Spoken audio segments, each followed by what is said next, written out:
رسول اللہ صلی اللہ علیہ وآلہ وسلم نے فرمایا، جو شخص جمعے کے دن غسل جنابت کر کے نماز پڑھنے جائے تو گویا اس نے ایک اونٹ کی قربانی دی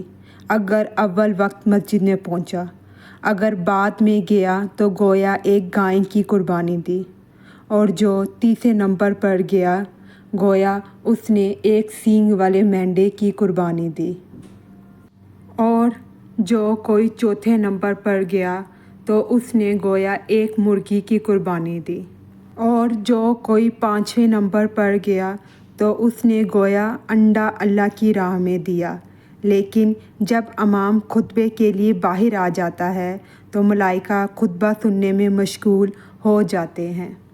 رسول اللہ صلی اللہ علیہ وآلہ وسلم نے فرمایا کہ